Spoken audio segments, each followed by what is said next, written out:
You can't make the same mistake twice because the second time you make it, it's already a decision. If you just do it once, that's an exception.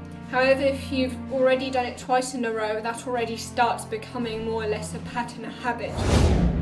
If you only look at the results, you're not going to realise that you're already doing the actions that are going to eventually lead to those results.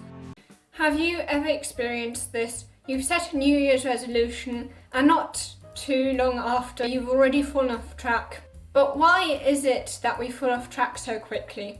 So the first reason would be when we do it twice in a row, it's more difficult to not fall off track. And that is because if you just do it once, that's an exception. However, if you've already done it twice in a row, that already starts becoming more or less a pattern, a habit. Which is why James Clear came up with the 2-day rule.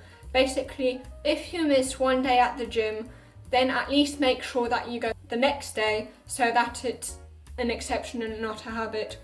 And this is also the reason why behavioural scientist Katie Milkman found in her study in which she compared 38 exercise programs. What the best exercise programs had in common was that one of the best methods was if the participants missed a day, they would get a bigger reward if they went the next day. And this is so effective because it simply makes sure that you don't do a mistake twice in a row.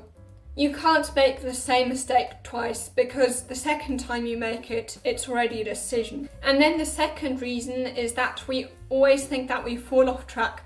However, that isn't necessarily the case. We actually don't really fall off track.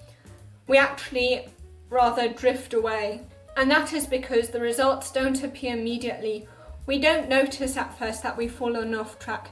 Only after a long period of time do we notice that, for example, we've gained weight or we've become unhealthier after already days or even weeks of having implemented that new habit, that new bad habit, or not stuck to our good habits. And the only way you can manage to notice that you've fallen off track is by tracking your progress, how much you're doing. Because if you only look at the results, you're not going to realise that you're already doing the actions that are going to eventually lead to those results.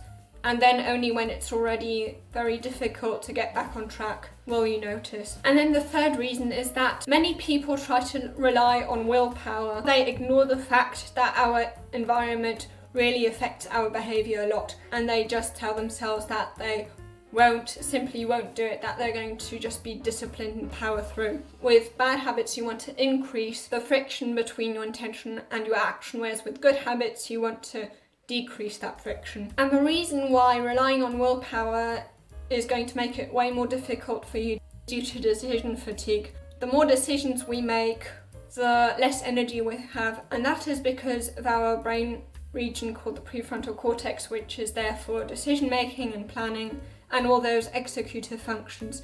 The problem is that the prefrontal cortex expends a lot of energy, so you don't want to overuse it because then you're going to be drained of energy very quickly and eventually fall off track. One wonderful study on decision fatigue would be, for example, one by Roy Baumeister. His participants had been fasting for some time, and these participants were sent into a room in which there was a bowl of radishes and a bowl of cookies. One group was allowed to have the cookies, the others were only allowed to have the radishes. And of course, those who had the radishes expended way more willpower.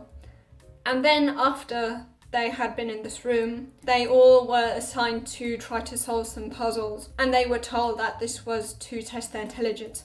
However, these puzzles were unsolvable, so it wasn't to test their intelligence at all. What the researchers actually wanted to find out would be how long it would take them to give up. And it turned out that those who were allowed to have the cookies gave up way later than those who had to resist the cookies, simply because they still had more willpower left. And then the fourth reason why many fall off track is because they don't have implementation intentions. They just say that they're going to exercise more or eat healthier. So basically an implementation intention is saying what you're going to do when. The problem with saying that you're just going to exercise more, eat healthier, is that if you don't define exactly what that means to you, it's way easier to fall off track because you don't necessarily notice when you've actually done something that, according to your definition, would be eating unhealthy or not exercising as much as you want to. And therefore it's a way blurrier line, because then you could say, okay, if I have a few sweets, then that's not too bad. But then you haven't really said what you mean by what does a few sweets actually mean. And because you haven't set yourself that limit beforehand, it becomes very blurry and you don't necessarily notice when you've eaten more than you actually wanted to. And then the fifth reason would be all or nothing thinking. This is what happens when we are on diets, for example. We say that we're going to 100% stick to not eating any junk food for so many weeks. And then what happens is that, for example, we have one tiny bite of a cookie, and because we had that one tiny bite and we think, okay, now I've failed anyway, and since I've failed anyway, since I've broken my diet anyway, I might as well have the whole packet. That is basically what our all or nothing thinking does to us. So these are the reasons why we fall off track. If you want to know what to do once you've already fallen off track, you can watch this video here.